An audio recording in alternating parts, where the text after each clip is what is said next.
Je trouve ça sur le pupitre, c'est pas mal. Oser la foi, mardi 2011, le 1er novembre 2011. Oser la foi. Voilà, je crois que c'est là-dessus que notre pasteur a pris des notes pour ce qu'il voulait nous partager ce matin. Je salue l'armée de l'Éternel. Je salue les soldats. J'ai envie de dire aussi les soldates, ça se dit peut-être pas, mais voilà, je vous salue, les soldats, les soldates. Vous savez, dans les films, quand on salue l'armée, il y a toute une clameur là, qui se fait, tout le monde là, jette, brandit ses armes et crie. Bon, je vois que vous ne faites pas ça encore, mais ça va venir. Je voudrais continuer ce matin à vous parler des dons spirituels et plus particulièrement vous parler de la gestion des dons spirituels. Et vous savez, ce qui est vraiment important, c'est que Dieu parle, notre Dieu parle. Et on est appelé à progresser à la fois dans l'écoute et puis dans la transmission de la parole de Dieu. Et vous savez, c'est vraiment quelque chose d'important, c'est vraiment quelque chose dont on a besoin, on en a toujours besoin. Mais j'ai envie de vous dire que dans les temps dans lesquels on en a besoin pour nous-mêmes, on en a besoin pour l'Église et le monde aussi qui nous entoure a besoin que les dons spirituels soient manifestés et que le monde aussi, ceux qui sont autour de nous, ceux qui se joignent à l'Église, ceux qui peut-être viennent nous rencontrer simplement une fois comme ça, eh bien soient au bénéfice des dons spirituels. Vous vous souvenez qu'on a déjà vu ensemble qu'on est tous concernés. Donc ça veut dire les enfants aussi, on est tous concernés. J'ai même envie, avant peut-être d'aller plus loin, de nous faire une petite remarque, ou une grosse remarque, je ne sais pas, concernant notre louange. Ce que je vais dire, comprenez-le comme, je ne vais pas le dire d'une manière absolue, je le dis à cause des temps dans lesquels on est. Donc c'est quelque chose qui nous concerne maintenant. Peut-être dans 3 mois, ça sera caduc et c'était pas pertinent avant. Mais je voudrais attirer votre attention sur quelque chose. Je crois que les louanges du style Seigneur, malgré mes difficultés, j'élève ma voix vers toi, ou malgré les luttes que je peux vivre ou les combats auxquels je fais face, j'élève ma voix vers toi. Je crois que ces louanges-là, ou les chants qui ont cette tonalité-là, ne sont pas pertinents en ce moment. Je vous explique pourquoi. Parce que, vous savez, quand on fait ce genre de prière, peut-être je donne un exemple d'un chant que j'aime beaucoup, et donc je ne critique pas ce chant, je trouve que c'est un très beau chant, mais pour que vous puissiez comprendre ce que je veux dire, vous savez, il y a ce chant qui dit « Et même si je suis fragile, et même si c'est difficile, je chanterai gloire ». Alors encore une fois, je dis, j'aime beaucoup ce chant, et je l'ai déjà chanté et choisi bien des fois, donc c'est un très beau chant, j'ai aucune critique à faire sur ce chant. Mais la tonalité qui est dans ce chant ne correspond pas à ce qui doit s'exprimer en ce moment chez nous. Pourquoi? Parce que, oui, c'est vrai, parfois quand on traverse des moments difficiles, on chante « Et même si je suis fragile », puis ça nous fait du bien, « Et même si c'est difficile », vous voyez ce que je veux dire? Et voyez, on part de nos circonstances difficiles, on part de nos difficultés, et puis on adresse une louange à Dieu, peut-être on va dire un sacrifice de louange, et c'est une bonne attitude de faire ça. Sauf que c'est pas ce que nous sommes appelés à vivre en ce moment. Ce que nous sommes appelés à vivre en ce moment, c'est plutôt d'élever Dieu, de partir d'en haut, de vraiment partir de qui est Dieu, de sa gloire, de ce qu'il a annoncé, de ce qu'il a fait, parce que ce que Dieu veut, c'est justement que nous soyons dans une autre position, et c'est que nous ayons un autre regard sur ce que nous vivons. Mais si nous louons Dieu d'une manière qui part de nos difficultés, qui sont peut-être réelles, ou pas d'ailleurs, mais si on part de ça pour justement s'élever puis apporter une louange à Dieu, on est hors sujet. Et je dis bien en ce moment, c'est pas la bonne tonalité. Parce que Dieu nous veut dans une autre position, avec un autre regard. Et si on part justement de notre position actuelle et de notre regard actuel pour arriver à ce que Dieu veut, on ne va pas y arriver. Ça va pas fonctionner. Et ça rejoint, je pense, la pensée aussi qui était la pensée prophétique que notre pasteur a donnée. Voilà, on a les clés. Donc, c'est pas la peine d'aller demander à Dieu ceci, cela. On a les clés. Voilà, peut-être il faut chercher la bonne clé, d'accord, mais on a le trousseau. Donc, à nous d'actionner les choses. Mais bien souvent, c'est parce qu'on part de nos difficultés et on n'arrive pas à actionner les choses. Mais il faut partir de qui Dieu est, de ce qu'il a dit, de ce qu'il a fait. Et là, les choses, c'est clair et on voit d'une manière différente et notre positionnement est différent. Alors voilà, je vous encourage vraiment dans ce sens-là pour que nous ne soyons pas une armée, comment dire ça, ouais, d'une certaine manière, il ne faut pas qu'on parte battu. Enfin, c'est pas tout à fait ça, mais voilà, faut pas qu'on parte avec une mentalité, oh c'est difficile, il y a des combats, oui, tout ça est peut-être vrai, mais Dieu nous veut ailleurs, autrement, avec une autre perspective, avec une autre attitude. Nous sommes montés plus haut, et si nous sommes montés plus haut, nous ne sommes plus sur le terrain où il y a les difficultés, où il y a les combats. Je ne nie pas ces choses-là, je dis simplement que nous devons apprendre à avoir un autre regard et une autre perspective sur ces choses, et nous allons voir que les réalités auxquelles nous faisons face sont bien différentes de ce que nous pouvons penser. Je referme cette parenthèse, quoique je pense qu'on est dans le thème de toute façon. On est tous concernés par les dons spirituels et on aspire aux dons les meilleurs. Vous vous souvenez, aspirer, c'est vraiment désirer, être brûlant de zèle. Alors je vais relire avec vous dans 1 Corinthiens 12, versets 7 à 11. 1 Corinthiens 12, versets 7 à 11. Or à chacun, la manifestation de l'Esprit est donnée pour l'utilité commune. En effet, à l'un est donné par l'Esprit une parole de sagesse, à un autre une parole de connaissance selon le même Esprit, à un autre la foi par le même Esprit, à un autre le don des guérisons par le même Esprit, à un autre le don d'opérer des miracles, à un autre la prophétie, à un autre le discernement des esprits, à un autre la diversité des langues, à un autre l'interprétation des langues. Un seul et même Esprit opère toutes ces choses, les distribuant à chacun en particulier comme il veut. Vous voyez, ça nous rappelle qu'on est tous concernés. On va prendre un instant pour prier.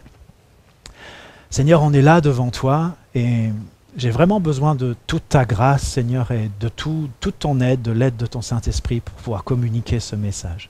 Et mes frères et sœurs ont aussi besoin de toute ta grâce et de toute ton aide, de l'action de ton Esprit pour pouvoir le recevoir. Et Saint-Esprit, je prie, Seigneur, que vraiment tu parles et que ce que tu dis soit reçu, que ce que tu veux dire, Seigneur, au-delà des mots qui seront prononcés, au-delà de ce qui sera développé, mais que tu puisses parler au cœur des uns et des autres. Seigneur, nous nous attendons à toi et nous nous sommes reconnaissants parce que c'est vrai, tu es un Dieu qui parle. Amen. Je vous ai relu donc 1 Corinthiens 12, versets 7 à 11, et voyez, dans cette liste-là, eh bien, il y a 9 dons spirituels. Et puis, on peut les répartir en 3 catégories. Voilà, quand on lit les livres un peu de théologie, tout ça, c'est ce qu'ils font. Et c'est intéressant de faire ça, ça permet peut-être de mieux comprendre. La première catégorie, c'est les dons d'inspiration. Les dons d'inspiration, c'est la prophétie, c'est la diversité des langues, le parler en langue et l'interprétation des langues. Alors je vous lis 1 Corinthiens 14, versets 2 à 5. « En effet, celui qui parle en langue ne parle pas aux hommes, mais à Dieu, car personne ne le comprend. Et c'est en esprit qu'il dit des mystères. Celui qui prophétise, au contraire, parle aux hommes, les édifie, les exhorte, les console. Celui qui parle en langue s'édifie lui-même. Celui qui prophétise édifie l'Église.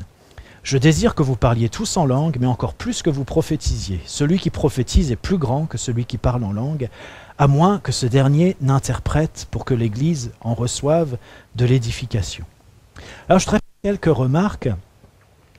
Déjà, je voudrais vous dire qu'il y a 3 sortes, trois sortes de parler en langue, ou 3 manières différentes dont on peut comprendre le parler en langue. La première manière, c'est celle qu'on connaît généralement quand on est baptisé du Saint-Esprit. C'est une des manifestations donc, du baptême du Saint-Esprit. Enfin, les autres aussi, vous allez me dire. Hein. Mais c'est, voilà, on parle en langue, et c'est ce qui est dit lorsqu'il est question de s'édifier soi-même. C'est important de parler en langue, et Paul dit, voilà, moi je parle en langue plus que vous tous. Bon, plus maintenant, il est mort. Hein. Mais il dit, je parle en langue plus que vous tous, parce que Paul avait cette conscience que lorsqu'on parle en langue, même si on ne comprend pas ce qu'on dit, eh bien, on est en train de s'édifier soi-même, c'est-à-dire de se construire soi-même.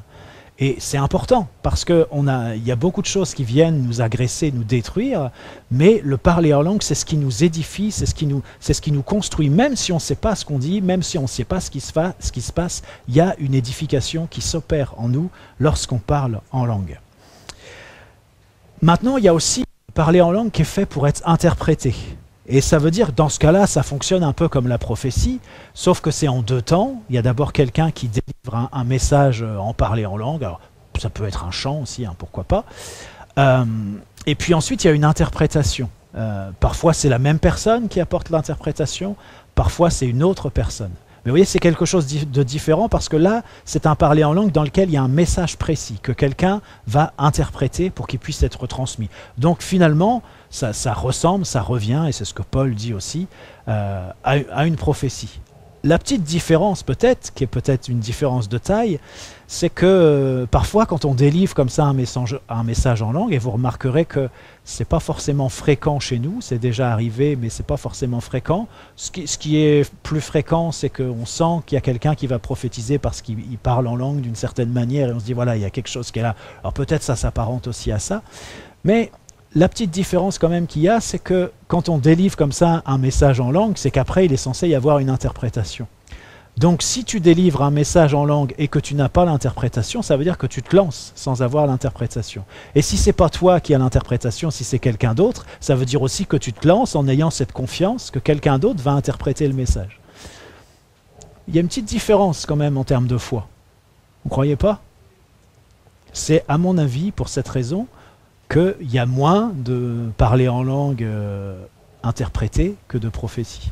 Enfin, ça, c'est sûrement une des raisons. J'attire votre attention sur le fait que pour pratiquer, manifester les dons spirituels, eh bien, il y a une mesure de foi qui accompagne ça. Et je crois que c'est dans Romains où Paul dit, voilà, chacun pratique en fonction de la mesure de foi qui lui est donnée, qui lui est attribuée. Mais, vous voyez, parfois on se restreint, on n'ose pas. Voilà.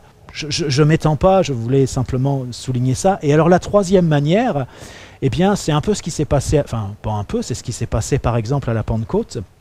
C'est lorsqu'au travers du parler en langue, eh bien, on s'exprime dans une langue qu'on ne connaît même pas.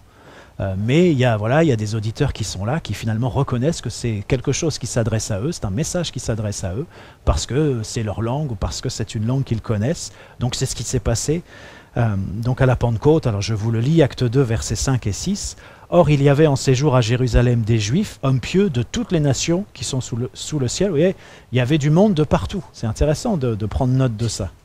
Au bruit qui eut lieu, la multitude accourut et elle fut confondue parce que chacun les entendait, donc entendait les disciples, tous ceux qui étaient là, parler dans sa propre langue. Voilà, ça c'est pour le parler en langue. Ensuite, dans ces dons d'inspiration, on l'a déjà évoqué, donc il y a la prophétie. Alors celui qui prophétise, et celui aussi qui parle en langue quand c'est interprété, eh bien, il ne s'édifie pas lui-même, il édifie l'Église. C'est ce que nous dit le texte. Il édifie l'Église. Ça veut dire que lorsqu'on prophétise, lorsqu'on communique une parole de Dieu, eh bien, on est en train d'édifier l'Église, c'est-à-dire de construire l'Église. Vous voyez, quand on parle en langue simplement, on se construit soi-même, mais quand on prophétise ou quand il y a un parler en langue avec une interprétation, on édifie l'Église, on construit l'Église. Alors il y a un cadre qui est donné, il nous est dit, celui qui prophétise parle aux hommes, les édifie, les exhorte, les console. Voilà, ça délimite un peu les choses. Donc pour l'exercice de la prophétie, l'édification, l'exhortation et la consolation. Alors parfois il y a une question qu'on se pose, on va dire vrai, hein, c'est une question qu'on entend assez souvent, est-ce qu'une prophétie peut corriger une parole de Dieu? Est-ce que ça peut corriger ou est-ce que ça peut reprendre quelqu'un? Voilà, c'est une question intéressante. Alors, ce que j'aimerais vous dire par rapport à ça, c'est qu'il faut bien comprendre que la prophétie dans l'Ancien Testament et dans le Nouveau Testament, c'est pas tout à fait la même chose. Pourquoi? Eh bien parce que Jésus est passé par là et parce que la grâce de Dieu a été manifestée. Dans l'Ancien Testament, eh bien, vous voyez, il y a simplement quelques personnes. Généralement, c'est les prophètes qui prophétisent. Dans le Nouveau Testament, il nous est dit que tous peuvent prophétiser. Dans l'Ancien Testament, si on essaie de voir un petit peu ce qui se passe, eh bien, on voit que la prophétie, elle s'adresse surtout aux responsables civils ou religieux. C'est surtout quelque chose qui sert à dénoncer le péché, à appeler à la repentance, ou alors aussi à oindre quelqu'un ou à parler des choses qui vont arriver dans l'avenir. Dans le Nouveau Testament, eh bien, la prophétie, elle s'adresse à tous, et principalement, on l'a vu, pour édifier, pour exhorter et pour consoler. Mais il peut arriver, et on trouve des exemples dans la Bible, qu'une prophétie s'adresse à un chef d'État, qu'elle soit un appel à la repentance ou qu'elle annonce ce qui va se passer dans l'avenir. Simplement, c'est pas ça qui est dominant dans la prophétie dans le Nouveau Testament. C'est pas sa fonction première. Et effectivement, c'est bien important de considérer que la grâce est passée par là. Parce que la prophétie, on le dit, elle doit non seulement être conforme à la parole de Dieu, mais elle doit aussi exprimer le cœur de Dieu. Et la prophétie, même si elle reprend ou si elle corrige, elle sera toujours une expression de la grâce et de l'amour de Dieu.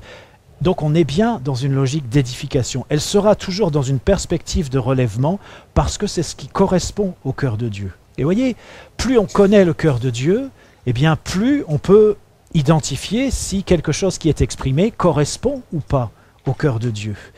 Et j'aimerais attirer votre attention encore une fois que 1 Corinthiens 12 et 1 Corinthiens 14 qui nous parlent beaucoup des dons spirituels, c'est un peu comme si c'était les deux tranches du sandwich. Eh bien, au milieu, il y a la garniture qui est si excellente et si importante d'1 Corinthiens 13 qui nous parle de la voie par excellence, qui nous parle de l'amour. 1 Corinthiens 14, versets 24 et 25 nous dit « Mais si tous prophétisent et qu'il survienne quelque non-croyant ou un homme du peuple, il est convaincu par tous, il est jugé par tous, les secrets de son cœur sont dévoilés de telle sorte que tombant sur sa face, il adorera Dieu et publiera que Dieu est réellement au milieu de vous. » Et voyez, lorsque la prophétie dévoile ce qui est dans notre cœur, eh bien, ça peut agir comme parole qui nous reprend et qui nous corrige parce que c'était quelque chose qui était caché, c'est quelque chose qui est révélé, ça manifeste la gloire de Dieu, ça manifeste la pensée de Dieu pour notre vie. Mais voilà, ça peut aussi être quelque chose de compliqué ou de difficile à vivre. Mais dans tous les cas, c'est le cœur de Dieu qui s'exprime parce qu'il désire faire grâce et il désire relever. Et je vous donne encore cet exemple dans Apocalypse 2, versets 4 et 5. C'est un extrait d'une des lettres que Jean va envoyer, les paroles que Jean a reçues pour les envoyer aux églises. Voilà, je vous lis simplement le verset 4 et 5. Mais avant de vous lire, j'attire votre attention sur le fait que avant, eh bien, dans la parole, il y a des choses positives, et après, il y a aussi des choses positives. Mais entre les deux, voilà ce qu'il y a. Mais ce que j'ai contre toi, c'est que tu as abandonné ton premier amour. Souviens-toi donc d'où tu es tombé, repens-toi et pratique tes premières œuvres, sinon je viendrai à toi et j'ôterai ton chandelier de sa place, à moins que tu ne te repentes. Voilà, donc ça c'était pour les dons d'inspiration. Pour les dons de révélation, donc la deuxième catégorie, on a la parole de connaissance, la parole de sagesse et le discernement des esprits. Alors, on l'a déjà dit, mais des dons peuvent se combiner entre eux. Et souvent, dans une prophétie, il peut y avoir une parole de sagesse, il peut y avoir une parole de connaissance. C'est ça qui fait que ce n'est pas toujours si simple que ça à délimiter le périmètre du don qui est donné. La parole de sagesse, c'est vraiment quelque chose, c'est pas quelqu'un qui a une idée ou qui fait preuve de bon sens. C'est vraiment une révélation qui est donnée d'en haut pour une situation pour laquelle on ne sait pas quoi faire, un problème qui est difficile, et Dieu donne une solution. Dieu révèle ce qui doit se passer dans la suite ou ce qu'il faut faire d'une manière précise. Et puis de la même manière, une parole de connaissance, c'est Dieu qui révèle quelque chose que personne ne savait. Et voilà, au travers de cette parole, eh bien, Dieu manifeste. Alors peut-être ça peut être quelque chose qui est caché, c'est quelque chose qui est ignoré, mais Dieu fait connaître ces choses-là. Et on a beaucoup d'exemples aussi de ça dans la Bible. Donc le discernement des esprits, on va en parler un petit peu plus tard quand on va évoquer la nécessité d'examiner, de juger la prophétie et les dons. La troisième catégorie, c'est les dons de puissance, le don de foi, le don d'opérer des miracles et le don des guérisons. Ce sont des dons qui démontrent, qui manifestent la puissance de Dieu. Et j'ai l'impression, vous allez me dire si vous êtes d'accord avec moi, que c'est ceux qu'on manifeste le moins.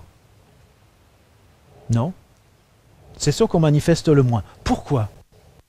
Est-ce que Dieu les donnerait moins que les autres ? Je ne sais pas. Est-ce que Dieu les donnerait moins que les autres ? Ou alors, est-ce que c'est peut-être parce qu'on les demande moins que les autres, ou qu'on y aspire moins que les autres ? Moi, je vous dirais qu'à titre personnel, c'est pas depuis des dizaines d'années que je réclame ces dons-là, que j'y aspire. C'est plutôt quelque chose de récent où je me dis, mais tiens, il n'y a pas trop ces choses-là dans ma vie. Pourquoi est-ce qu'il y aurait d'autres dons qui se manifestent et pourquoi pas ceux-là ? Pourquoi pas ? Mais encore une fois, vous savez, il faut aspirer. Aspirer, ça veut dire demander, ça veut dire brûler de zèle pour recevoir ces choses-là. Et je crois que c'est intéressant de se poser cette question. Mais pourquoi est-ce que ces dons-là, au milieu de nous, seraient manifestés moins que les autres ? Ils sont manifestés, mais j'ai l'impression qu'ils le sont moins que les autres. Pourquoi ? Voilà, je vous laisse la question, je ne cherche pas à y répondre davantage, je la livre à votre réflexion, mais je nous encourage à aspirer aussi à ces dons-là. Comment manifester les dons? J'aimerais qu'on puisse parler de comment manifester les dons. Alors peut-être la première chose qui est sans doute évidente, c'est que pour recevoir et manifester les dons, il faut se rendre disponible. Moi j'ai fait l'expérience souvent de dire à Dieu, ben voilà, aujourd'hui je suis disponible, si tu veux m'utiliser pour communiquer quelque chose ou pour parler, je me rends disponible. Et j'ai fait cette expérience que, je dirais pas à chaque fois, mais très souvent, quand j'ai fait cette prière, eh bien, j'ai reçu quelque chose et que j'ai dû partager. Voilà, je le dis comme ça, que j'ai dû partager. Voilà, finalement, on dit à Dieu, je suis disponible, il nous communique quelque chose, et bien maintenant, on n'a plus qu'à le partager. Alors, je vous dirais que c'est plus vraiment une prière que je fais, mais c'est plutôt maintenant, c'est plutôt un... Voilà, je me rends disponible. Mais je vous encourage à faire cette prière parce que parfois, on se dit, bah oui, Dieu peut m'utiliser, il veut, mais c'est pas tout à fait la même démarche que de dire à Dieu, aujourd'hui, je suis disponible. Si tu veux m'utiliser, eh bien, je suis prêt à ce que tu puisses m'utiliser. Et c'est souvent une prière à laquelle Dieu va répondre. Alors, je vous encourage, si vous voulez progresser, à faire aussi cette prière. Pour se rendre disponible, une chose qu'il faut faire, c'est écouter. Si Dieu veut nous communiquer quelque chose, il faut prendre le temps de l'écouter. Ça a l'air bête de dire ça, mais c'est quand même important parce que parfois on prie, mais on prie d'une manière où c'est nous qui parlons et il n'y a pas tellement de place pour que Dieu puisse en placer une. Donc là, c'est assez peu probable qu'on puisse recevoir quelque chose, qu'on va pouvoir communiquer aux autres, parce que finalement, notre prière, elle est centrée sur nous, ou en tout cas, c'est nous qui parlons. Vous savez, c'est comme dans ce sketch du Notre Père, où il y a quelqu'un qui prie le Notre Père, comme sans doute énormément de gens font aussi tous les jours. Mais voilà qu'au milieu de la prière, Dieu intervient et puis se met à parler. Alors c'est perturbant, hein, on ne peut même pas terminer sa prière, voyez. Mais parfois on est un peu comme ça, voilà, on a quelque chose à faire, il faut qu'on prie, il faut qu'on ait du temps pour prier, on a des besoins, etc. Mais est-ce qu'on peut aussi se taire et simplement écouter, simplement dire à Dieu, voilà, je suis disponible, si tu veux me montrer quelque chose ou pas, ben voilà, je me rends disponible, je suis prêt à écouter. Et quelqu'un a dit qu'on avait 2 oreilles et une bouche, c'était pour écouter 2 fois plus qu'on parle. Je pense que c'est intéressant de prendre le temps, de prendre la peine vraiment d'écouter Dieu. Parce que la prière, vous voyez, il ne faut pas que ça soit quelque chose qui se transforme en un espèce d'exercice, un espèce de rituel. La prière, c'est une relation. Et dans une relation, on parle, mais on écoute aussi. Hein, c'est pas un monologue, on n'est pas tout seul. Donc on parle, mais on écoute aussi ce que l'autre nous dit. On apprend à écouter.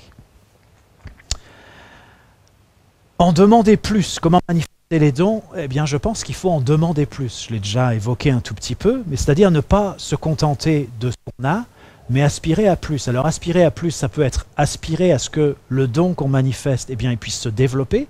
Voilà, un don peut prendre de l'ampleur, mais c'est aussi aspirer à pouvoir manifester d'autres dons. Voilà, c'est Dieu qui choisit, mais le fait d'aspirer, le fait de demander, c'est toujours quelque chose d'important pour Dieu, et c'est quelque chose auquel il répond.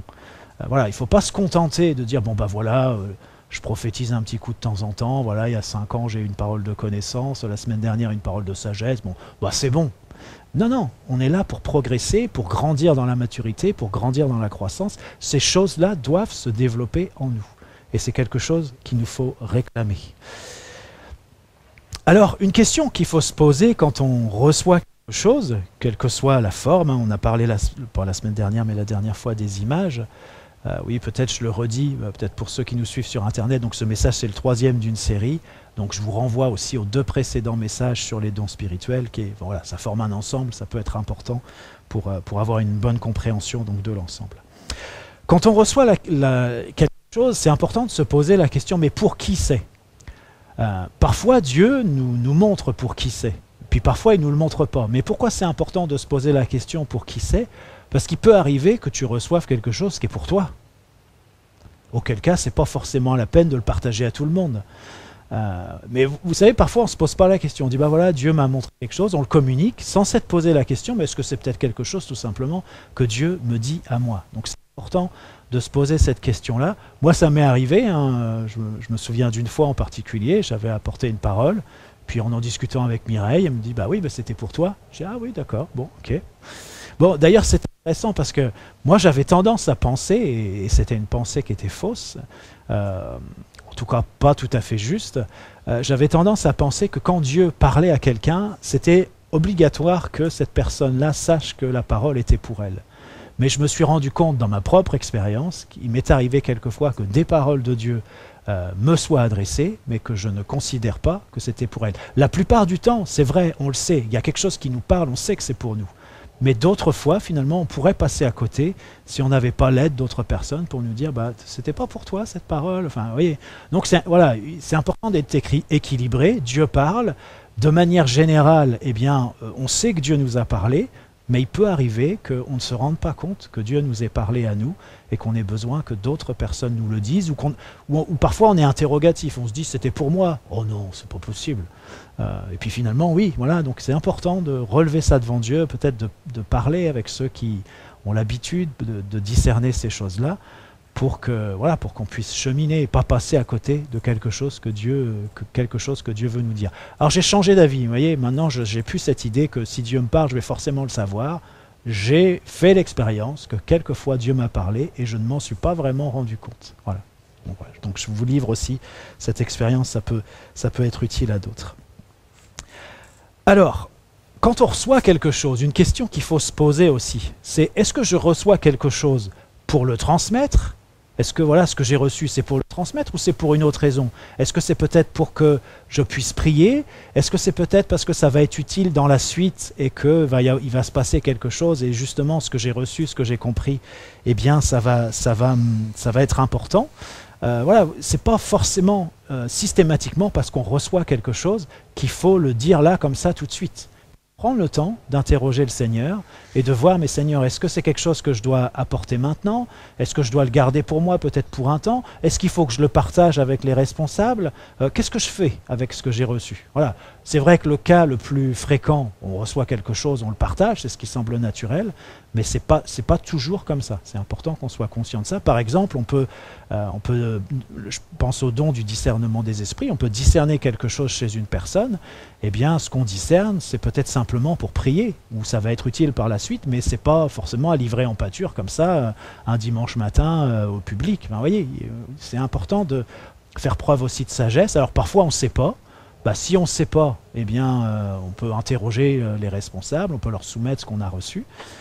Voilà, on peut essayer ensemble de débrouiller l'affaire. Hein. C'est pas parce qu'on s'adresse à un responsable qu'il a la science infuse et puis qu'il va savoir dire, mais on peut cheminer ensemble et chercher la face de Dieu et chercher à comprendre ce que Dieu veut. Voilà, donc c'est aussi ce que je veux mettre aussi dans votre cœur, c'est que moi ça m'arrive des fois de recevoir des choses. Voilà, je suis dans un culte comme ça, je reçois quelque chose et puis finalement je vais le donner 15 jours ou 3 semaines après parce que je sens pas que c'est pertinent. Je sens pas que c'est pertinent pour ce jour-là, mais je sens que Dieu me dit quelque chose et peut-être il va falloir aussi que je relève devant Dieu pour mieux comprendre, pour avoir plus de détails et quand je vais pouvoir le donner, eh bien ça va être finalement un peu différent de ce que j'ai reçu si je l'avais donné sur le moment même. Voilà, donc alors ça rejoint la question du quand, c'est-à-dire du bon timing. Vous savez, on reçoit quelque chose, peut-être quand on débute, on se dit « Oh là, je reçois quelque chose, il faut que je le donne là maintenant tout de suite, il faut que je me libère. » C'est important, même dans une réunion, de trouver le bon moment. Alors c'est vrai qu'ici, on a un peu des habitudes qui sont ni bonnes ni mauvaises, mais voilà, c'est bien d'avoir un cadre. Souvent, vers la fin de la louange, il peut y avoir un temps pour que des paroles soient données. Et c'est une bonne chose, et c'est bien que ça se passe comme ça, ça met de l'ordre, voilà. Mais après, on peut imaginer qu'il y a une parole qui soit donnée à un autre moment. On peut imaginer, c'est ce qui s'est produit par exemple mardi, une personne n'a pas eu le temps, n'a pas eu la possibilité, voilà, ça s'est pas fait, quelles que soient les raisons, eh bien on peut encore dire, voilà, j'ai reçu quelque chose, est-ce que je peux le partager? Et voilà, si Dieu inspire quelqu'un pour communiquer quelque chose à un moment où peut-être c'est pas habituel, c'est pas forcément un problème, voilà, il faut être sensible et ouvert à ça. Mais voilà, ce qui est important, c'est de se dire, mais c'est quand le bon moment? Pas forcément agir ne pas agir avec précipitation, mais chercher le bon moment. Et vous voyez, parfois, il y a eu des paroles qui ont été données à la fin d'un message. Et ça avait un impact particulier parce que c'était à la fin d'un message. Peut-être que la même parole donnée pendant le temps de louange avant n'avait pas le même impact. Pourtant, peut-être que la personne avait déjà cette parole. Voyez, bon voilà, il faut apprendre. Encore une fois, on est dans un apprentissage. Apprendre à être sensible pour trouver le bon moment. Et comme je vous le disais, le bon moment, c'est peut-être la semaine prochaine. C'est possible. Voilà. Donc il faut aussi relever ça devant Dieu, ça fait partie aussi de l'apprentissage. Alors après, le comment. Comment est-ce qu'on donne? Alors, vous voyez, c'est important d'être attentif. Tout à l'heure, on parlait de la différence entre la mentalité, si je puis dire, de l'Ancien Testament et puis du Nouveau Testament. Ça veut dire que peut-être il faut qu'on soit attentif à la forme qu'on va donner à cette parole, attentif au ton qu'on va employer. Quel est le ton que Dieu veut utiliser pour cette parole? Vous voyez, quelqu'un qui est plutôt encore marqué par du légalisme, il va peut-être utiliser un ton pour communiquer une parole de Dieu qui ne va pas correspondre à la tonalité du cœur de Dieu. À l'inverse, peut-être quelqu'un qui est un peu laxiste, il ne va pas non plus trouver la bonne tonalité pour dire ce que Dieu veut dire à une personne. Il y a une coloration de qui on est, de l'être humain qu'on est. Donc c'est aussi quelque chose auquel il faut apprendre à être attentif. C'est pour ça que plus on connaît la parole et plus on connaît le cœur de Dieu, plus on va savoir trouver la bonne forme, la bonne tonalité. Peut-être, parfois on reçoit une image. Est-ce qu'il faut communiquer cette image ou pas? Ou alors est-ce que Dieu nous a simplement donné l'image pour qu'on puisse comprendre le message, et ce qui est important, c'est le message.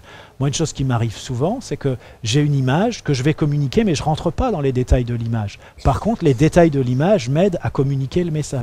Alors voilà, et parfois c'est l'inverse. Je donne des détails de l'image, mais voilà, c'est aussi quelque chose qu'il faut apprendre. Qu'est-ce que Dieu veut précisément? Qu'est-ce qui va être pertinent pour parler à la personne? Et vous voyez, quand on reçoit quelque chose aussi, souvent, il y a un ressenti qui accompagne ce qu'on reçoit. Et il faut essayer de trouver les mots, demander à Dieu son aide pour trouver les mots qui vont exprimer effectivement ce ressenti qu'on peut percevoir quand on reçoit une image ou quand on reçoit une pensée de la part du Seigneur. C'est pas forcément quelque chose de facile de trouver les bons mots. Voilà, c'est quelque chose qu'il faut pratiquer pour pouvoir aussi progresser. Peut-être on peut se poser la question du lieu aussi, où je suis. Par exemple, si vous êtes en vacances et dans une église comme ça, vous venez juste une fois le dimanche, vous ne savez pas grand-chose sur cette église-là. Si vous recevez quelque chose de la part de Dieu, c'est peut-être parce qu'il faut le communiquer d'une manière ou d'une autre, mais ça serait quand même intéressant de vérifier que dans cette église, on est ouvert au don du Saint-Esprit, que ça ne va pas poser plus de problèmes qu'autre chose. Peut-être qu'une manière de faire, ça serait d'aller voir le responsable en aparté, dire voilà, j'ai reçu quelque chose, est-ce que je peux le partager? Le responsable dira oui, dira non. Ça peut être une preuve de sagesse de dire non, on ne connaît pas la personne, donc il ne faut pas s'offusquer. Mais c'est important de se poser la question du où et de ne pas faire n'importe quoi. Pour respecter, voilà, les dons spirituels, parfois ça peut générer des difficultés, ça peut être sage, voilà, quand on est ailleurs, si on reçoit quelque chose, on prend la peine d'aller le partager avec le responsable, peut-être à la fin, ou si c'est un lieu où vous êtes déjà connu, vous savez comment ça se passe et que ça pose pas de problème, c'est différent, mais il faut être sensible aussi à la question de où est-ce que je suis. Voilà, c'est pas parce qu'on reçoit quelque chose, il faut y aller comme ça, comme une tête brûlée. Ça peut faire plus de mal que de bien. C'est vrai que si on a reçu quelque chose, c'est certainement pour en faire quelque chose, mais encore une fois, peut-être c'est pour prier pour cette église, peut-être, voilà, il peut y avoir différentes raisons, mais là aussi, il faut savoir faire preuve de sagesse. Alors voilà, on ne fait pas le tour forcément en quelques minutes de toutes les considérations auxquelles il faudrait prêter attention, mais ça vous en donne quand même quelques-unes qui sont importantes et qui peuvent nous aider à progresser et à faire de mieux en mieux. Maintenant, je voudrais dire quelques mots aussi sur ce qui concerne l'examen, le fait d'examiner et le fait de juger la prophétie ou la parole qui est donnée ou le don qui est manifesté. Je vous lis dans 1 Jean 4, versets 1 à 3. 1 Jean 4, versets 1 à 3. « Bien-aimés, n'ajoutez pas foi à tout esprit, mais éprouvez les esprits pour savoir s'ils sont de Dieu. Car plusieurs faux prophètes sont venus dans le monde. Reconnaissez à ceci l'Esprit de Dieu. Tout esprit qui confesse Jésus-Christ venu en chair est de Dieu. Et tout esprit qui ne confesse pas Jésus n'est pas de Dieu. C'est celui de l'Antéchrist dont vous avez appris la venue et qui est maintenant déjà dans le monde. » Oui, tout à l'heure, on a évoqué le discernement des esprits juste en passant, mais voilà, je vais en parler davantage. On doit, c'est notamment ce texte-là nous l'enseigne, on doit éprouver les esprits. Concrètement, il y a trois sources ou trois esprits possibles. Le premier, c'est l'esprit de Dieu. Le deuxième, c'est l'esprit de l'homme. Et quand on parle de l'esprit de l'homme, on peut faire le lien aussi avec la chair. Vous savez, parfois, quand on reçoit quelque chose de Dieu, eh bien, la chair peut s'emballer. Par exemple, quelqu'un peut manifester de l'orgueil parce qu'il a reçu quelque chose de la part de Dieu, donc il va en rajouter. Ou à l'inverse, quelqu'un qui est plutôt timide, dans la crainte, eh ben, il va se restreindre et puis ne pas communiquer comme il convient la parole que Dieu lui a donnée. Voilà, ça veut dire que la parole, il y avait un contenu qui venait de Dieu, mais après il y a un mélange, une coloration avec quelque chose qui vient de l'être humain, qui vient de la chair. Et puis la troisième source, le troisième esprit possible, donc c'est l'esprit de l'adversaire. Et peut-être je souligne que l'esprit de l'adversaire peut fonctionner aussi avec l'esprit du monde.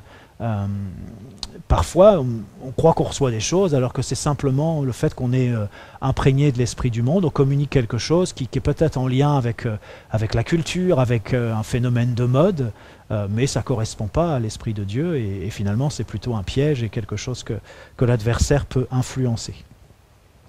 Et je crois que ça, c'est aussi un problème très actuel dans les églises. Alors quand il y a une parole de Dieu, eh bien c'est important, une parole de Dieu, donc là je mets des guillemets, on s'interroge, est-ce que c'est une parole de Dieu? C'est important de discerner quel est l'esprit qui anime cette parole. Une parole de Dieu, donc, elle est forcément animée par l'esprit de Dieu. Et comme j'ai dit, il peut y avoir des mélanges. Une partie de la prophétie est bonne, mais une autre partie, eh bien on sent qu'il y a une coloration qui ne va pas, quelque chose d'humain peut-être qui s'installe.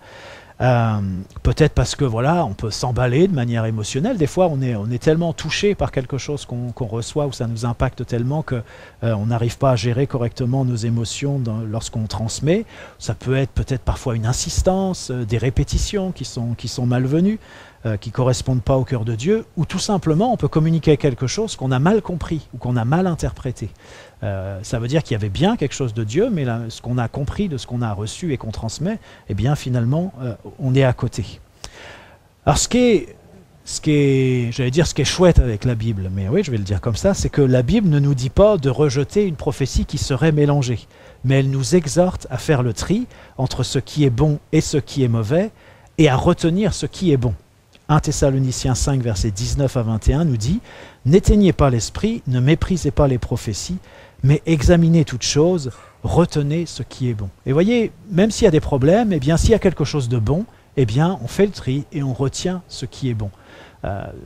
Ça c'est une attitude spirituelle. Une attitude humaine, ça serait dire « Oh là, il y a un problème ». On jette tout, on rejette tout, alors que peut-être il y a une pensée de Dieu. Je me souviens une fois j'étais dans une convention et puis il y a quelqu'un qui a apporté une prophétie et puis dans la prophétie il parlait de Daniel dans la fournaise. Et là je me suis dit oh là ça va pas le faire ça parce que c'est les compagnons de Daniel qui étaient dans la fournaise, c'est pas Daniel. Mais je pense que la pensée qui a été communiquée, eh bien elle était juste. Par contre la manière dont ça a été communiqué c'était une erreur. C'était voilà, ça correspond pas à ce qui est écrit dans la Bible. Et là vu le contexte je me suis dit il va prendre cher. Je plaisante un peu, mais voilà, il y a parfois des milieux où on est comme ça, un peu à coups de serpe.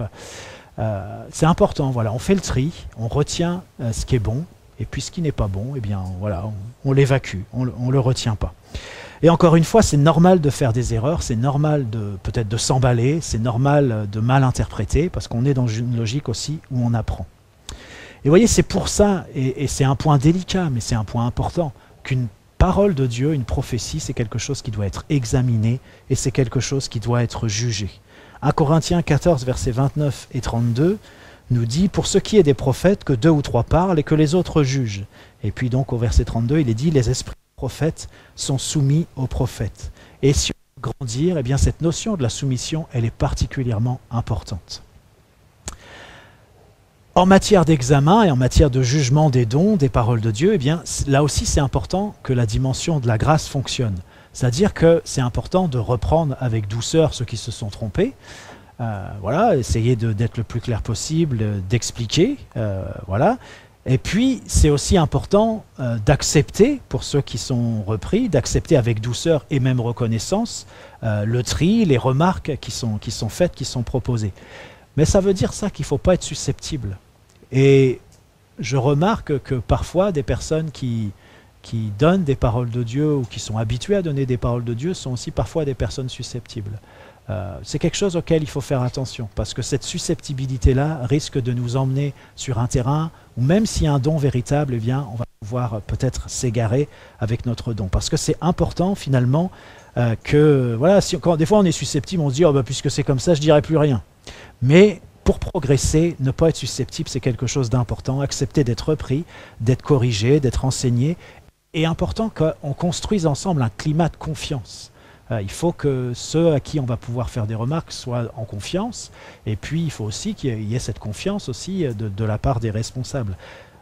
Ça marche dans les deux sens, donc un climat de confiance et la grâce de Dieu qui est manifestée. Parce que vous savez, il faut du courage pour dire, et puis parfois il faut aussi du courage pour recevoir ce qui est dit. Alors je voudrais qu'on puisse lire ensemble dans Matthieu 16, c'est un petit peu long mais on va le faire quand même, Matthieu 16 versets 13 à 23. Matthieu 16 versets 13 à 23. Donc c'est un dialogue notamment entre Jésus et Pierre, que vous connaissez certainement, et puis on va prendre un petit temps pour réfléchir donc, à ce qui se passe là. Jésus étant arrivé dans le territoire de Césarée de Philippe, demanda à ses disciples, « Qui dit-on que je suis, moi, le Fils de l'homme » Ils répondirent, les uns disent que tu es Jean-Baptiste, les autres Élie, les autres Jérémie ou l'un des prophètes. Et vous, leur dit-il, qui dites-vous que je suis ? Simon-Pierre répondit, tu es le Christ, le Fils du Dieu vivant. Jésus, reprenant la parole, lui dit, tu es heureux, Simon, fils de Jonas, car ce ne sont pas la chair et le sang qui t'ont révélé cela, mais c'est mon Père qui est dans les cieux. Hein, vous imaginez la scène, ça y est, Pierre a donné une bonne réponse, Jésus le félicite, voilà, c'est super, hein, vous imaginez là, et oh, là, ouais, j'ai bien parlé, là, voilà, puis on reconnaît à juste titre que j'ai bien parlé, c'est formidable. Et puis bah, Jésus va plus loin, il parle de l'avenir de Pierre, et moi je te dis que tu es Pierre, et que sur cette pierre, je bâtirai mon église, et que les portes du séjour des morts ne prévaudront point contre elle. Je te donnerai les clés du royaume des cieux. Ce que tu lieras sur la terre sera lié dans les cieux, et ce que tu délieras sur la terre sera délié dans les cieux. Vous imaginez l'état de Pierre, là? Oh, je ne sais pas vraiment, mais on peut imaginer, parce qu'on est des êtres humains aussi comme lui. Là, il a peut-être les pieds qui touchaient plus terre. Peut-être. Alors Jésus recommanda aux disciples de ne dire à personne qu'il était le Christ. Alors la suite est intéressante. Dès lors, Jésus commença à faire connaître à ses disciples qu'il fallait qu'il allât à Jérusalem, qu'il souffrit beaucoup de la part des anciens, des principaux sacrificateurs et des scribes, qu'il fut mis à mort et qu'il ressuscita le troisième jour. Pierre l'ayant pris à part, vous savez, il a une certaine forme de sagesse quand même, hein, Pierre. Il prend Jésus à part. Il ne dit pas ça devant tout le monde, il fait ça discrètement. C'est bien. Pierre l'ayant pris à part se mit à le reprendre et dit « À Dieu ne plaise, Seigneur, cela ne t'arrivera pas. » Et là, c'est moins sympa pour Pierre, je pense qu'il est retombé à terre là, d'un seul coup. Mais Jésus, se retournant, dit à Pierre, « Arrière de moi, Satan, tu mets en scandale, car tes pensées ne sont pas les pensées de Dieu, mais celles des hommes. » Alors voilà, la manière dont on parle de ça ce matin, c'est une scène un peu comique, hein, mais bon, c'est un passage qui est assez chargé pour différentes raisons. Mais voyez, ce qui est important de réaliser, c'est que ce n'est pas parce que Dieu nous utilise même souvent pour transmettre des paroles qui viennent de son cœur, que ça nous prémunit de dire des âneries. Non, c'est pas parce qu'on manifeste les dons spirituels déjà depuis un certain temps qu'on sera immunisé contre les bêtises. Non, loin de là, voilà. Comme Pierre, voilà, on est capable de se tromper, on est capable de dire des âneries, et quel que soit le niveau qu'on a, ou quel que soit le nombre d'années de pratique qu'on peut avoir, voilà, quel que soit notre degré de spiritualité, on est toujours susceptible de se tromper, de devoir être pris, de devoir être ouvert, et c'est important de garder cette attitude toujours. Mais vous savez, c'est pas si évident que ça, parce que voilà, des fois on s'habitue, on se dit bah voilà, c'est super hein, ce que Dieu fait avec moi, comme Pierre, ouais, bah ouais, j'ai bien parlé, bah, vous avez vu un peu les gars là, qu'est-ce qu'il a dit Jésus, enfin voilà, je sais pas ce qui lui est passé par la tête. Mais des fois on peut avoir des attitudes comme ça aussi, ou tout simplement on a un peu des œillères et puis on se dit bah voilà. J'ai l'habitude, c'est bon, pas de problème. Mais non, on est toujours susceptible de se tromper, d'avoir besoin d'être pris, que quelqu'un puisse nous dire, bah, écoute, là, ce que tu as dit, ce que tu as fait, ça n'allait pas. Et puis, ce qui est intéressant, c'est de voir qu'il y a un mélange. C'est le même mélange qu'il y a dans nos pensées. Hein. Dans nos pensées, il y a ces trois sources aussi, nos propres pensées, les pensées qui viennent de l'adversaire et les pensées qui viennent de Dieu. Voilà, dans nos pensées, il y a le pire comme le meilleur. Et voilà, là, Pierre s'est laissé influencer, Jésus nous le dit clairement, s'est laissé influencer par Satan. Mais c'est intéressant aussi, il dit, tes pensées ne sont pas les pensées de Dieu, mais ce sont les pensées des hommes. Vous voyez, tout à l'heure, je vous disais que l'esprit du monde et l'esprit de l'adversaire, c'est souvent connecté. Parce que ce que Pierre dit, c'est pas mal quand même. Quelqu'un qui dit, bah ouais, je vais devoir souffrir beaucoup, etc. Dire, mais non, mais t'inquiète pas, on va veiller sur toi, on va prendre soin de toi. Ça a l'air pas mal de dire ça, non? À la place de Jésus, peut-être nous on aurait... Ah bah oui, merci Pierre, je te remercie. Merci, ça me touche beaucoup ce que tu me dis. Mais c'est pas ce que Jésus va dire. Vous voyez, parfois ça peut être déroutant. Alors attention aux beaux sentiments et attention à la bonne pensée du monde, cette bonne pensée du monde pour Jésus, eh bien ça peut être un scandale. Et ça peut être quelque chose qui est aussi insufflé par l'adversaire. Et voilà, vous voyez, c'est même tout à fait possible que dans une même prophétie, il y ait quelque chose qui vienne de Dieu et quelque chose qui vienne de l'adversaire. Là aussi, il faut faire le tri. Alors là, c'est pas une prophétie et puis c'est pas en même temps, mais c'est deux épisodes qui sont très proches. Et on voit bien que Pierre a été capable du meilleur, d'être inspiré par Dieu, par le Saint-Esprit, mais du pire, c'est-à-dire d'être influencé par l'adversaire dans ce qu'il va dire. Alors bon, je conseille pas forcément, c'est bizarre ce que je vais dire, mais je conseille pas forcément de faire comme Jésus. Mais bon, si on est inspiré à faire comme Jésus, il faut le faire, bien sûr. Mais voilà, tout à l'heure, je parlais de climat de confiance. C'est vrai que si je viens voir quelqu'un, je lui dis « Oh, regarde-moi Satan » parce qu'il vient essayer de communiquer une parole de Dieu, ça ne va pas être très encourageant. Voilà, là, il y a tout un contexte. Mais simplement, c'est important qu'on puisse réaliser qu'il y a différentes choses qui peuvent s'exprimer au travers de nous. C'est vrai dans nos pensées, et c'est vrai dans ce qu'on peut manifester. On peut se tromper, on peut être dans l'erreur. Et j'attire votre attention sur le fait qu'une parole qui n'est pas une parole de Dieu n'est pas forcément une parole qui est anti-biblique. Mais c'est simplement une parole qui n'est pas animée par l'Esprit de Dieu. C'est-à-dire que si on examine simplement la parole, on pourrait dire oui, ça correspond, ça va dans le sens peut-être de ce que dit la Bible, sauf que si la Bible, c'est forcément animé par l'Esprit de Dieu. Et ce qu'on communique, si ce n'est pas animé par l'Esprit de Dieu, eh bien, c'est plus la parole de Dieu. Voilà, ça peut sembler correct, comme ça, doctrinalement, scripturairement, mais c'est pas le gage que c'est forcément une parole de Dieu. Voilà. Alors, une question délicate sûrement, mais un responsable peut-il se tromper lorsqu'il juge une prophétie, par exemple? Bon, j'aimerais vous dire que non, ça serait plus simple pour tout le monde, hein, mais c'est pas vrai. Voilà, ça serait vous mentir que de vous dire ça. C'est pour ça que la grâce de Dieu, elle est tellement importante dans ce processus où on accepte qu'on puisse examiner, que la prophétie, la parole de Dieu, elle est jugée. On accepte que les responsables puissent parler, mais ça ne veut pas dire forcément qu'il ne peut pas y avoir une erreur. Il peut y avoir une erreur. Mais j'aimerais vous dire, et ça je pense que c'est un point qui est extrêmement important, et c'est pour ça qu'il faut qu'on soit, faut qu'on soit détendu par rapport à ces questions. Souvent c'est des questions qui crispent, mais il vaut mieux être détendu par rapport à ça, parce que, vous savez, ça fait partie, c'est une responsabilité importante de juger et d'examiner les prophéties.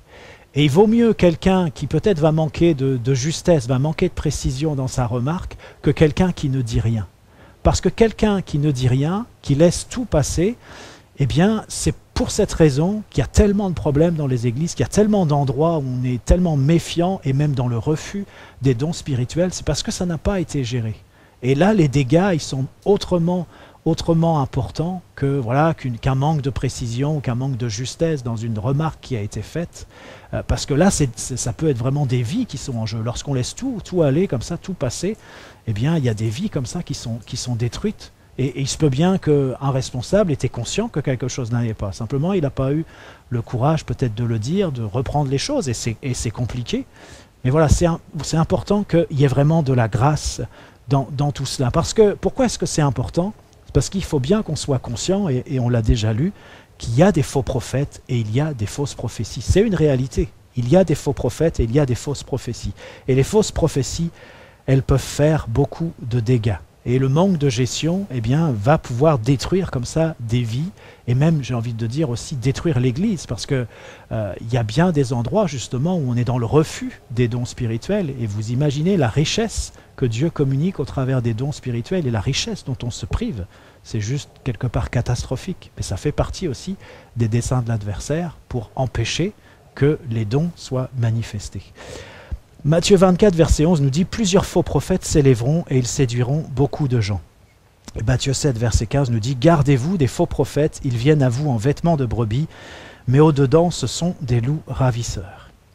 Et ce que je voudrais vous dire aussi, c'est qu'on ne devrait pas prendre une décision sur la seule base d'une prophétie, sur la seule base d'une parole de Dieu. Ça, c'est pas bien de faire ça, parce que justement, il faut examiner les choses, il faut juger les choses, et la prophétie ou la parole que Dieu donne, eh bien, c'est un panneau indicateur. C'est quelque chose qui nous indique quelque chose, mais ça ne peut pas être le seul élément pour prendre des décisions. Alors parfois, on dit qu'il faut que la prophétie confirme quelque chose qu'on a déjà dans le cœur. Alors pourquoi pas, mais je voudrais attirer votre attention sur le fait que, et je parle d'expérience, sur le fait qu'un faux prophète, c'est aussi quelqu'un qui sait voir ce que tu as dans le cœur et qui peut te donner une parole qui confirme ce que tu as dans le cœur, même si ce que tu as dans le cœur ne correspond pas à ce que Dieu veut. Et du coup, tu vas te dire, bah voilà, j'ai quelque chose dans le cœur, puis en plus, j'ai une prophétie qui va dans le même sens. C'est bon, j'y vais. J'aimerais vous dire que quelque part, c'est pas suffisant. Il faut faire attention.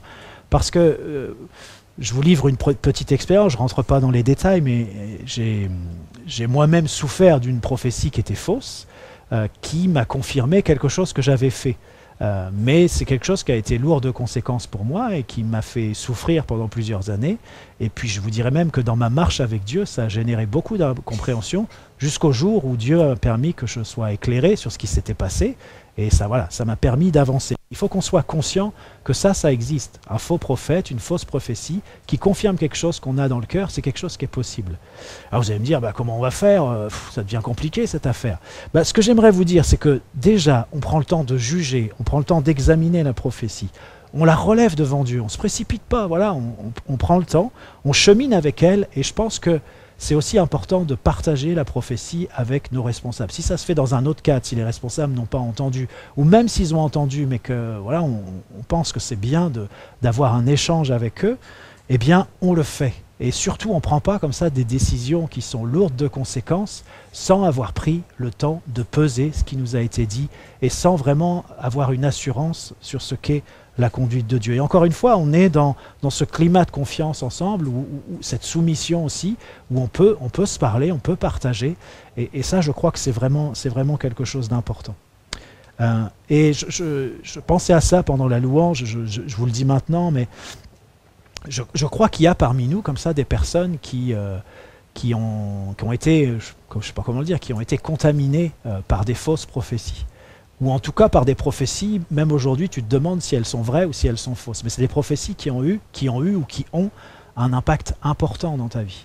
Eh bien, ce que je voudrais dire, c'est que si c'est le cas, eh bien, c'est important d'être délié des paroles d'une fausse prophétie à laquelle peut-être on s'est accroché pendant des années, ou c'est important d'être éclairé sur le fait que la parole qui a été reçue, eh bien, elle vient de Dieu ou elle ne vient pas de Dieu. Voilà. Si c'est le cas de certaines personnes parmi nous, eh bien, que vous puissiez aussi avoir peut-être le courage, il faut dire, et puis la sagesse de venir parler de ces choses-là avec les responsables. Parce qu'il y a tellement de vies qui sont détruites par une parole qui ne vient pas de Dieu, parce que voilà, on s'accroche à cette parole-là et quelque part ça conditionne toute une vie ou une longue période de notre vie, mais c'est quelque chose qui nous entraîne sur une voie qui ne correspond pas à ce que Dieu voulait pour nous. Voilà, ça c'est aussi une ruse et c'est aussi un piège que l'adversaire peut nous tendre. À noter, une prophétie peut sembler absurde, ou une parole de Dieu peut sembler absurde, comme si ça ne nous correspondait pas. Et ça, c'est notre propre appréciation, ça ne veut pas forcément dire qu'elle est fausse. D'ailleurs, j'ai envie de vous dire, parfois Dieu nous dit des choses, on dit, c'est de moi qu'il s'agit là, il n'y a pas une erreur. Mais voilà, c'est pas pour ça que c'est faux. Voilà, encore une fois, on chemine avec cette parole, on la soumet, on voit ce que Dieu nous amène à faire ou pas avec cette parole. Et je voudrais vous dire aussi que j'ai lu ça dans un livre, et finalement ça retient mon attention, c'est que bien souvent quand on reçoit une parole de Dieu, beaucoup de personnes ne comprennent pas les paroles qu'elles reçoivent, ou comprennent mal, interprètent mal les paroles qu'elles reçoivent. Et ça veut dire que c'est d'autant plus important de pouvoir en parler avec d'autres qui sont plus avancés, qui vont pouvoir aussi peut-être nous éclairer sur le sens de ce qui a été dit et pas partir sur une pensée qui finalement est erronée, qui peut-être n'est pas biblique, qui peut-être ne correspond pas au cœur de Dieu. Mais voilà, c'est là où on en est, c'est ce qu'on a compris. mais parfois il se peut que ça soit pas juste, dans ce que j'ai lu, je me rends compte que c'est pas un cas exceptionnel, ça arrive très souvent qu'il y ait ce manque de compréhension. Donc voilà, il faut aussi s'assurer d'avoir bien compris ce que Dieu nous a dit. Et puis enfin, une vraie parole de Dieu peut être combattue. C'est pas parce que finalement tu te retrouves en difficulté lorsque Dieu a dit quelque chose, ou que peut-être ça fait réagir à droite à gauche, que c'est forcément une fausse parole. Là encore, on chemine avec cette parole et on a des responsables qui peuvent nous aider. Alors on a dit beaucoup de choses ce matin et il y aurait encore beaucoup de choses à dire sur ce sujet-là. Mais maintenant, ce qui va faire la différence, c'est pas seulement ce qu'on a entendu, mais c'est ce qu'on va faire avec ce qu'on a entendu. C'est-à-dire, c'est la mise en pratique. Parce que c'est en pratiquant, finalement, qu'on va pouvoir apprendre et saisir certaines réalités qu'on ne peut pas percevoir, et que avoir un enseignement, avoir des conseils, c'est pas suffisant. C'est en pratiquant qu'on apprend aussi et qu'on peut voir aussi la pertinence des conseils et la pertinence de l'enseignement. Alors peut-être pour ceux, je voudrais quand même dire quelque chose, pour ceux qui peut-être n'ont jamais apporté une parole de Dieu, n'ont jamais reçu, en tout cas n'ont jamais communiqué quelque chose. Je dirais que ce qui est important, je vais le dire comme ça, c'est de donner expression aux impressions du Saint-Esprit. Ce que je veux dire par là, c'est que, par exemple, dans nos cultes, on peut vivre certaines choses, on peut ressentir certaines choses. Ça peut être intéressant de pouvoir partager sur ce qu'on a ressenti, et puis de l'exprimer. Et c'est en l'exprimant, bien souvent, c'est en y mettant des mots. Déjà, ça nous clarifie nous-mêmes. On s'exprime, ça clarifie ce qu'on pense, ça clarifie ce qu'on a ressenti. Déjà, c'est un premier point. Et puis, la personne avec qui on le partage, eh bien, elle peut nous renvoyer quelque chose. Et ça peut être quelque chose d'aidant. Ça peut être une manière de commencer. Vous savez, parfois, je me souviens, des fois, je dirigeais la louange et je me disais, mais voilà, c'est lourd ce matin, c'est compliqué. Puis je partageais avec l'une ou l'autre personne qui n'avait pas du tout la même impression. Et là, j'en déduisais, c'est peut-être moi qui est lourd, alors c'est peut-être pour moi que c'est compliqué. Puis d'autres fois, je vivais une mesure de grâce particulière dans la louange et je me dis, waouh, le Seigneur était présent, ça, mais finalement, quand je discutais avec les autres, je me disais, ah ouais, j'étais un peu tout seul là. Bon, pourquoi je dis ça? C'est simplement, il faut aussi qu'on apprenne à faire la différence entre ce qu'on vit, nous, et ce qui se passe de manière plus globale. Souvent, ça correspond, mais pas forcément toujours, voyez. Et il faut qu'on apprenne aussi à faire la différence, pas simplement regarder par rapport à nous-mêmes, mais regarder par rapport à l'ensemble et par rapport à ce que Dieu veut nous communiquer. Alors, vous voyez, parfois on peut se dire, bah tiens, oui, j'avais l'impression que Dieu voulait parler. Voilà. On peut partager ça, par exemple. Est-ce que quelqu'un pense comme toi?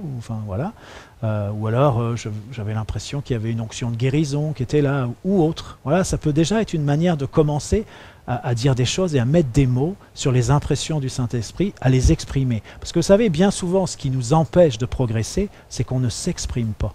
On ne s'exprime pas ou pas beaucoup dans la prière, on ne s'exprime pas ou pas beaucoup dans la louange, on ne s'exprime pas ou pas beaucoup dans la communion fraternelle, on est dans la réserve peut-être quand on a des entretiens. Vous voyez, mais tout ça, c'est autant de choses qui font qu'on va avoir du mal à se développer. Par contre, quand on s'exprime, et quand on est prêt aussi à être mis en question dans ce qu'on exprime, eh bien, c'est ça qui permet déjà, on est plus clair sur ce qu'on pense, sur ce que... Vous voyez, parfois il y a des gens, de manière évidente, ça fait des années qu'ils ont des faux raisonnements qui ne sont pas du tout conformes à la parole de Dieu. Mais comme ils n'expriment jamais ces raisonnements, jamais personne ne peut leur dire, mais tu sais, là, ce que tu viens de dire par rapport à la Bible, ça ne va pas. Mais par contre, le jour où la personne l'exprime, eh bien, quelque part, on voit le raisonnement, on peut l'entendre et on peut dire, mais oui, là, ça ne correspond pas, tu vois. Et vous voyez, bien souvent, ce qui nous perd, c'est qu'on se tait. Si on apprend à partager, si on est dans une plus grande liberté pour s'exprimer, et en l'occurrence, là, je parlais d'exprimer donc les impressions du Saint-Esprit, c'est quelque chose qui va nous aider, qui va nous faire grandir. Je voulais vous dire aussi, c'est que une parole de Dieu, c'est pas nécessairement ce que Dieu va faire. Mais souvent, et je dirais que dans le Nouveau Testament, c'est souvent comme ça, c'est plutôt ce que Dieu veut faire.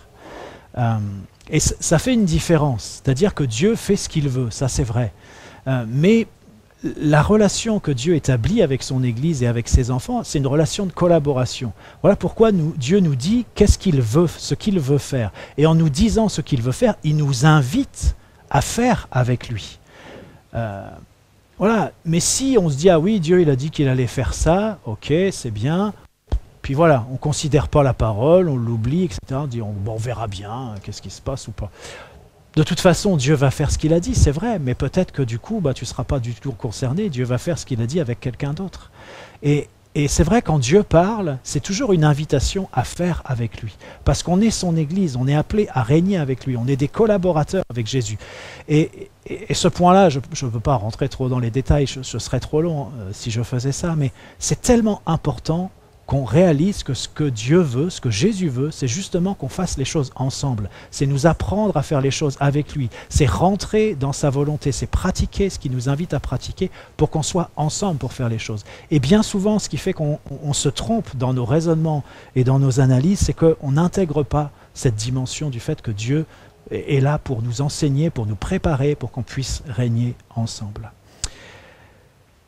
J'ai envie de vous dire que d'une certaine manière, un prophète, c'est comme si c'était notamment comme si c'était un chercheur de trésors, c'est-à-dire quelqu'un qui va révéler les perles précieuses que Dieu a mis au fond, dans les profondeurs de votre cœur. Et voilà, il va voir ces perles précieuses et il va le dire, il va les révéler.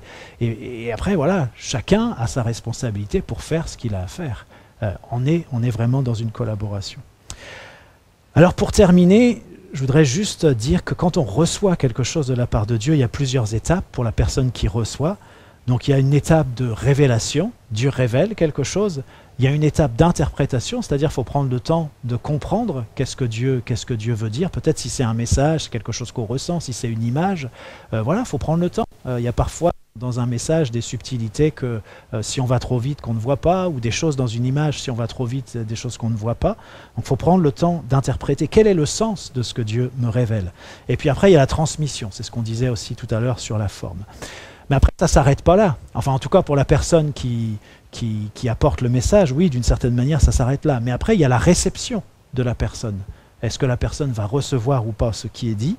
Et puis, il y a l'interprétation que la personne va donner aussi à la parole qui lui est communiquée. Et là, je vous ai dit, parfois, il y a des problèmes de compréhension. Et puis ensuite, quelle application on va faire avec ce que Dieu a dit, avec le don spirituel qui s'est manifesté. Et un point qui est important, c'est que lorsqu'on reçoit quelque chose, qu'on communique quelque chose, eh bien, on n'est pas là ensuite pour assurer le service après-vente et puis pour mettre la pression, pour dire alors la parole que tu as donnée, là, tu l'as bien reçue, qu'est-ce que tu as fait avec ça? Enfin, vous voyez, non, on ne doit pas être sur ce terrain-là. Ça, c'est quelque chose qui doit se vivre et se gérer donc avec les personnes qui sont responsables de l'Église, s'il y a besoin de voir certaines choses.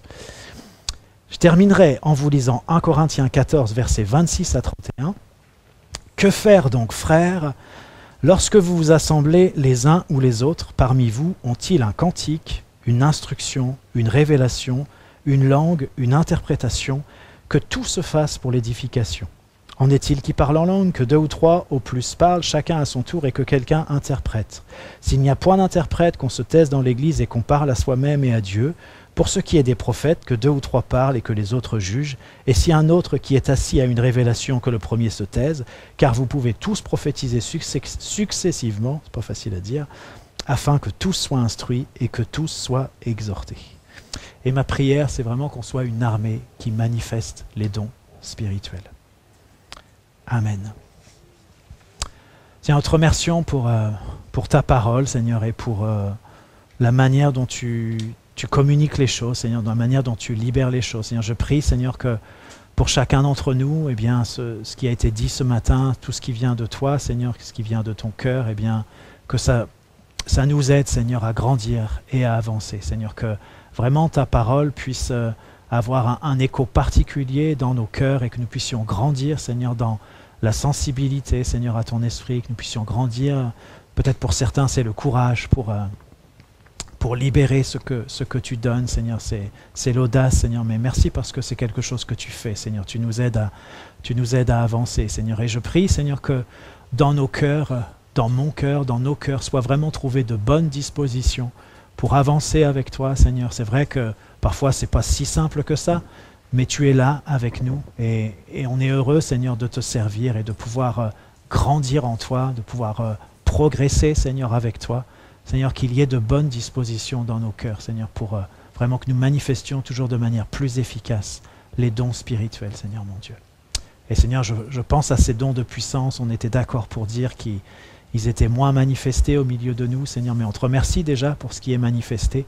Mais Seigneur, c'est vrai, on prie pour que ces dons, Seigneur, soient manifestés davantage, Seigneur. On veut te dire qu'on est tout à fait conscient, Seigneur, qu'on a besoin aussi de ces dons-là, et on veut te dire qu'on y aspire, Seigneur.